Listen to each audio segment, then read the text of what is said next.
साथियों नमस्कार। हमारी आज की कहानी है हमारे हिंदुस्तान की।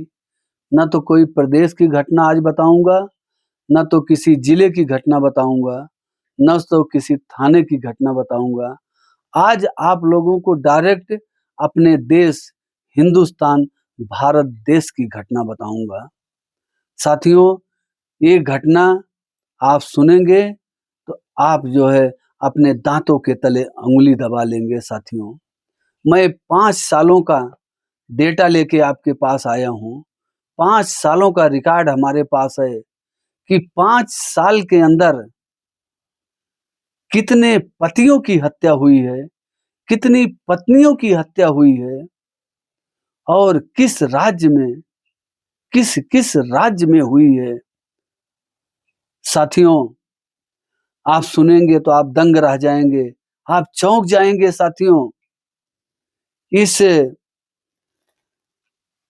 कुछ दिनों से जो है आप देख रहे हैं कि आए दिन कोई ऐसा दिन नहीं बीतता है साथियों कि सुनाई ना पड़ता हो कि वहां उस पत्नी ने अपने पति को मार डाली, कोई कोई खुद गला दबा के मार दी रात को सोते समय, कोई बिजली का करंट लगा के मार दी, कोई नींद की गोली खिला के मार दी, कोई गोली से मार दी, कोई चाकू से मार दी, कोई जो है अपने प्रेमी के साथ मिलके मार दी। साथियों, ऐसे ऐसे ना जाने कितनी कहानियां आप लोग सुनते होंगे। हर दिन कोई ना कोई कहानी आती हैं। साथियों, इसमें से कुछ कहानियां मोस्ट इम्पॉर्टेंट कहानियां हैं जिसको हम आप माफिया क्वीन का नाम दे सकते हैं। Mafia queen.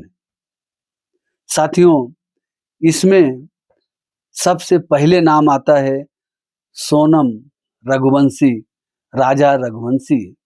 दूसरा नाम आता है मुस्कान, मुस्कान और साहिल, वो नीले ड्रम वाली, आप भूले नहीं होंगे साथियों। तीसरा नाम आता है शिवानी। ये कुछ ऐसे नाम हम आपको बता रहे हैं कि जो हिंदुस्तान की एक हिस्ट्री में इनका नाम दर्ज हो गया है। इनकी कहानियां जो है हिंदुस्तान ही नहीं साथियों, देश विदेशों में गूंज रही है। इनका नाम देश विदेश में चल रहा है कि इस ऐसी पत्नियों से, ऐसी साथियों से जो पति पत्नी का पवित्र रिश्ता होता है, उनसे भगवान ही बचाए। इनके दिमाग में क्या चल रहा था, इनके दिल में क्या था, मुंह में क्या था।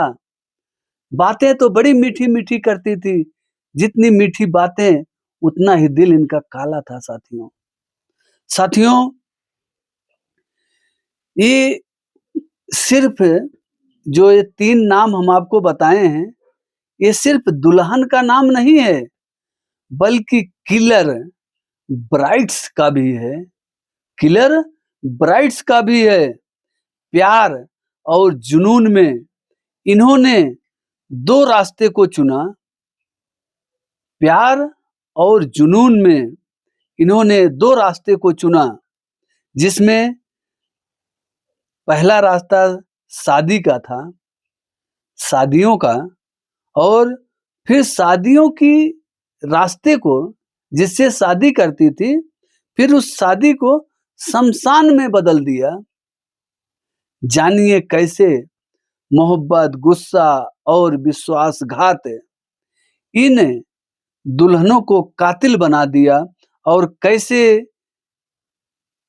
कैसे सामने आया इनके खूनी प्यार का सबसे डरावना सच।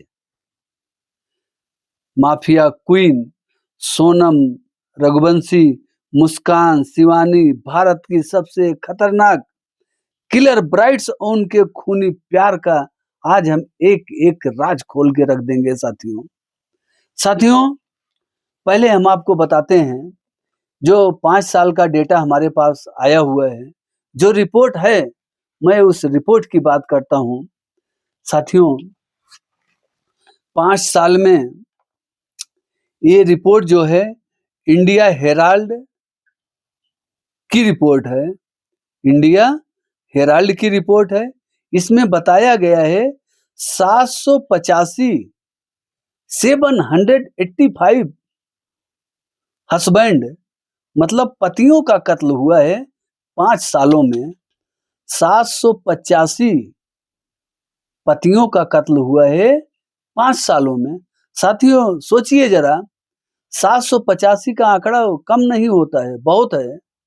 785 लोग एक गांव में बसते होंगे, एक बड़ा गांव बन सकता है 785 लोगों का।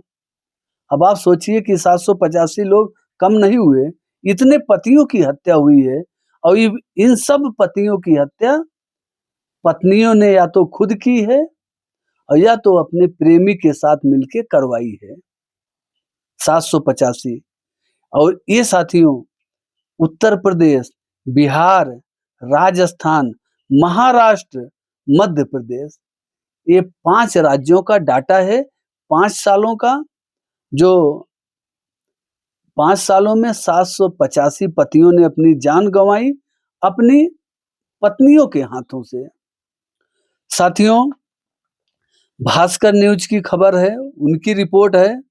वो बताते हैं कि एक साल में 275 पति मारे गए। भास्कर न्यूज वाले बताते हैं कि एक साल में 275 पति मारे गए और एक ही साल में 225 पत्नियां भी मारी गई हैं। तो इसमें आंकड़ा जो है थोड़ा मिला जुला है, फिर भी 50 समझो, 50 पुरुष ज्यादा मरे हैं, 50 महिलाएं अपने पुरुषों को ज्यादा मारी हैं। कुल मिला के 275 पुरुष और 225 पत्नियां हर एक साल में मारे गए हैं। साथियों सोनम ने, अब इनका कुछ का हम आपको उदाहरण भी बता दें, अभी आप भूले नहीं होंगे कहानी सोनम का। जिनका जिनका मैं नाम लूंगा लगभग किसी का आप नहीं भूले होंगे। सोनम रघुवंशी जो अपने पति राजा का कत्ल, जो है राजा रघुवंशी का कत्ल, प्रेमी के साथ मिलकर हनीमून पर ले जाकर, अब आप गौर करिएगा, पति पत्नी हनीमून पर जाते हैं और वहां एक साजिश तैयार रहती है कि हनीमून पर चलेंगे, पति की वहां हत्या कर देंगे। सोचिए, अपने प्रेमी के साथ मिलके सोनम रघुवंशी ने अपने पति की जान ले ली।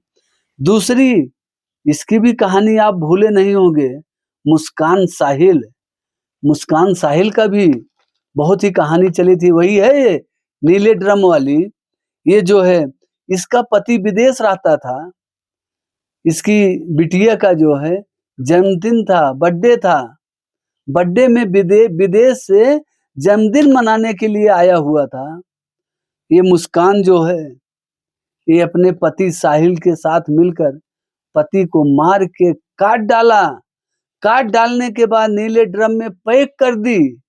सोचिए जो है इतनी घिनौनी वारदात को अंजाम दिया गया।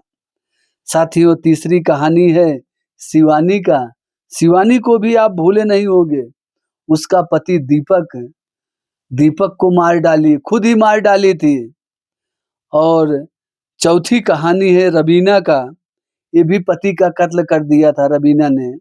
और पांचवी है राधिका। राधिका भी किसी से कम नहीं थी साथियों। मात्र 15 दिन हुए थे शादी का, 15 दिन में अपने पति का कत्ल गला दबा के कर दी अपने ही बेड पर। सोचिए साथियों, अब पति आया बेचारा बेड पे सो गया, अब उसको क्या मालूम कि तुम्हारे दिल में क्या चल रहा है और तुम मारने के लिए जाग रही हो। उसका गला दबाकर मार डाली।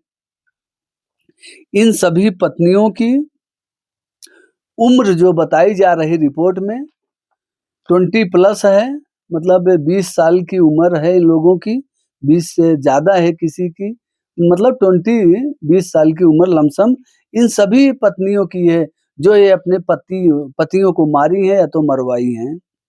और दुल्हन ये इन्फ्लुएंसर पत्नियां हैं। और साथियों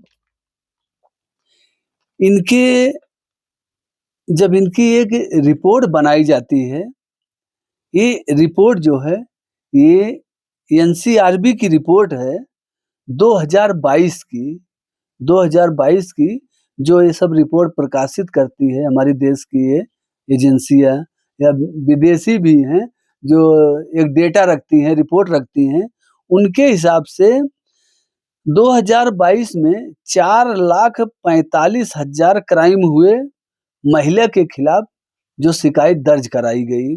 2022 का ये डेटा है और इसमें ये भी बताया गया कि महिलाओं के खिलाफ जो ये क्राइम की रिपोर्टें लिखाई गई हैं, इसमें कुछ ऐसा भी बताया जा रहा है, कहाँ तक सही है साथियों, कहाँ तक गलत है। रिपोर्ट बताने वाले कुछ लोगों से सलाह विचार लेते हैं, वही पूछ के विचार उनका प्रकट करके उसी के माध्यम से एक डेटा निकालते हैं। जैसे मान लो 100 लोगों से कोई बात पूछे, 100 में जो नंबर ज़्यादा आया वही वो लिखते हैं। हाँ, तो ऐसे ही वो लोग निकाले होंगे जो है। इसमें बताते हैं कि इसमें जो ये लड़कियाँ क्रिमिनल बन गई जो है, ये पत्नियाँ क्रिमिनल बन गई, इसकी भी वजह भी वो लोगों ने कुछ बताई है। तो इसमें जो है बताई गई है कि एक क्रिमिनल साइकोलॉजिस्ट हैं, दीप्ति जो हैं, दीप्ति ने कहा कि इन लोगों की कम उम्र में शादियाँ, जल्दी शादी या ज़बरदस्ती शादी या मन पसंद नहीं था तो भी शादी, ये एक कारण हो सकता है। ऐसी कई देखिए महिलाएँ जो हैं, जिसकी उनकी शादी वो अपने बॉयफ्रेंड के साथ जाना चाहती थी, तो बॉयफ्रेंड के साथ नहीं उनकी शादी हुई, किसी और से शादी करा दी गई। अच्छा ऐसी महिलाएँ जो हैं, ये पतियों को तो मार डालती हैं, उसमें मारने में तो एक्टर हैं ये। ये अदालत में भी, थाने में भी, हर जगह अपना मुँह खोलती रहती हैं, बोलती रहती हैं, बताती रहती हैं। लेकिन जब शादी का प्रपोज़ल का समय होता है, जब इनके माँ-बाप इनकी शादियाँ ढूँढते हैं करने के लिए, तो इनको वहाँ बोलना चाहिए, कि भाई हम उस लड़के से शादी नहीं करूँगी, हमको हमारा बॉयफ्रेंड पसंद है, हमको उसके साथ शादी करनी है। खुल के बोलो तो कुछ बात समझ में आए। तो तुम्हारा माँ-बाप उसी के साथ शादी कराएँ या तो तुम ज़िंदगी भर कुँवारी रहो जो है। और जब ये मुँह नहीं खोलती है, इनकी शादियाँ करा देते हैं इनके घर वाले, तो वहाँ जाती हैं अपने पतियों को मार डालती हैं और मार डालने में इसका बॉयफ्रेंड भी साथे में रहता है। इस प्रकार से 3 घर बर्बाद होते हैं, एक लड़के का घर, एक लड़की का घर और एक बॉयफ्रेंड का घर। 3-3 घर ये कुलनाशी महिलाएँ, ये ऐसी पत्नियाँ नाश कर देती हैं। अपने प्यार के चक्कर में जो है 3 घर का सर्वनाश कर देती हैं कुलनाशी बिटिया ने। ऐसा कह सकते हैं कि कुलनाशी बिटिया ने जो माँ-बाप की इज़्ज़त को तार-तार करके रख दिया। समाज में कितनी बुराई होती है साथियों। और इसके बाद में इसमें कुछ जो दीप्ति हैं जो है, ये क्रिमिनल साइकोलॉजिस्ट हैं, इन्होंने बताई हैं कि कुछ महिलाएँ जो हैं सेल्फ डिफेंस में, जैसे उनको घर में प्रताड़ना हो रही, झगड़ा-लड़ाई हो रही है, उससे ऊब गई जो है, पति रोज़ मार-पीट रहा है, तो उस वजह से भी कुछ पतियों की हत्या महिलाओं ने कर दी है। और कुछ फाइनेंशियल इश्यू भी बताया गया, पैसों की कमी या पैसों का लेन-देन या कर्जा ऋण जो भी हो, इस वजह से भी पत्नियों ने पति को मारा है। और इसमें तीसरी बात जो बताई गई है साथियों, वो बहुत इम्पोर्टेंट है। इसमें बताया गया दूसरे मर्द से नाजायज़ संबंध के चलते अपने ही पतियों को पत्नियों ने मारा है। ये जो सबसे ज़्यादा आंकड़ा है, सबसे इम्पोर्टेंट बात इसमें लिखी गई है। ये तीसरी बात है साथियों कि महिलाएँ ज़्यादातर जो है दूसरे पुरुष के तरफ आकर्षित हो जाती हैं और आकर्षित होके दूसरे पुरुष से प्रेम संबंध में आ जाती हैं, नाजायज़ रिलेशन में आ जाती हैं और जिसका नाम है अंग्रेजी में extra marital affair. Extra marital affair इसका मतलब ये हुआ, आप शादीशुदा होते हुए भी दूसरे पुरुष से आप प्यार करती हैं। ये एक्स्ट्रा मैरिटल अफेयर में कई जानें ऐसी गई हैं। ये तीसरा पॉइंट जो है, ये जो है इम्पोर्टेंट है। चौथा है साथियों, कुछ महिलाएँ बीमारियों से ग्रसित होती हैं, तो वो पल-पल में बदलती रहती हैं अपने बयान को, अपने विचार को। वो सेकंड में खुश हो जाएँगी, सेकंड में नाराज़ हो जाएँगी, सेकंड में झगड़ा करने लगेंगी, सेकंड में सब भूल जाएँगी। ऐसी पत्नियाँ भी हैं, उनके दिमाग में जो आया उस टाइम पे वो कर दिया उन्होंने। हाँ, ऐसी भी महिलाएँ अपने पतियों की कत्ल की हैं। जिसका कहते हैं ना जिसकी बात की वैल्यू नहीं, वो कुछ यहाँ कुछ बोल रही, वहाँ कुछ बोल रही, बात-बात में बात को बदल रही है, अपनी ही ज़ुबान को बदल जा रही है। ऐसी महिलाएँ जो है अपने पतियों को अपने ही बिस्तर पे मार डाली हैं। साथियों, 5वां इसमें जो कारण बताया गया है, क्रोध या अपमान पर जब उनको गुस्सा आया है या उनको ऐसा महसूस हो गया कि उनका पति उनको अपमानित कर रहा है, उनको प्रताड़ित कर रहा है, उनकी बहुत क्रोध आ गया कोई बात से लेके, तो क्रोध में आके जो है, जो उनके मतलब उनके अंदर सहनशीलता खत्म हो गई, तो क्रोध में आके ऐसी हत्याएँ की हैं, काफ़ी ऐसी भी केसेज़ हैं। फिर भी साथियों, जो हमने आपको ये आंकड़ा बताया जो है कि 785 पतियों का कत्ल हुआ है 5 साल के अंदर।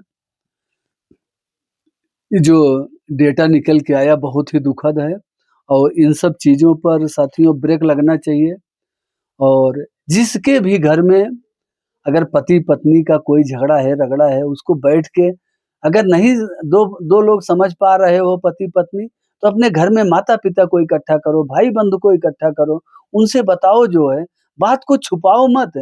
क्योंकि जैसे कहा जाता है ना, यदि हम आप किसी बात को छुपाते हैं साथियों, जैसे कोई बीमारी अगर शरीर में कोई बीमारी लग गई, हम बीमारी को छिपाएँगे, तो एक दिन वो बीमारी बहुत विस्फोट कर जाएगी, हमारी जान भी ले सकती है वो बीमारी। हमको थोड़ा तकलीफ हो तो हमको इलाज कराना चाहिए। ऐसे घर में कोई छोटी-मोटी अगर झगड़े हैं, बातें हैं, नहीं सुलझ रही तो उसके मायके वाले को बुलाओ, लड़की के माता-पिता को बताओ, उसके भाई-भाभी को बताओ, भाई तुम्हारी लड़की ऐसे कर रही है, इसको आके समझाओ या तो ले जाओ। कुछ दिन मायके में रहेगी, फिर दिमाग ठंडा हो जाएगा, फिर समझ जाएगी तो वापिस आएगी। ऐसा करके उसको छिपाओ नहीं, दबाओ नहीं, 2-4 लोगों के बात दिमाग में रखो कि हमारी औरत ऐसे-ऐसे कर रही है, हमको परेशान कर रही है, तो साथियों हो सकता है बात बन जाए। साथियों बहुत ही दुखद ये रिपोर्ट है और ये सब चीज़ें बंद होना चाहिए और एक बात और कहना चाहूँगा, जो बात-बात में पत्नियाँ जो हैं पति को ताना मारने लगती हैं कि तुम ज़िंदगी भर कमाए क्या किए? तुम एक रोटी नहीं दे सकते, एक धोती नहीं दे सकते। तुमने क्या कमाया, क्या किया? ऐसी महिलाएँ बात-बात में ताना देती रहती हैं पतियों को, उनकी गरीबी को बार-बार बताती रहती हैं, उनको लज्जित करती रहती हैं। ऐसा भी नहीं करना चाहिए साथियों। जो उसके बस में है, तुम्हारा पति तुमको कमा के ला के दे रहा है, अगर तुमको शाम को 2 रोटी मिल रहा है और किसी एक कुटिया में तुम रह रही हो, ये भी एक भगवान का बहुत बड़ा आशीर्वाद समझो। भगवान का धन्यवाद करो कि भगवान शाम को हमको 2 रोटी मिल गई है। आज देखो दुनिया में कितने ऐसे लोग हैं जिसके पास ना तो कुछ खाने का है, ना तो सोने का है। रोड पे लोग सोते हैं, खाने का कोई सहारा नहीं है उनके पास। अगर दिन में खा लिए तो रात को नहीं, रात को खा लिए दिन में नहीं, दिन-दिन भर भूखे पेट रहते हैं।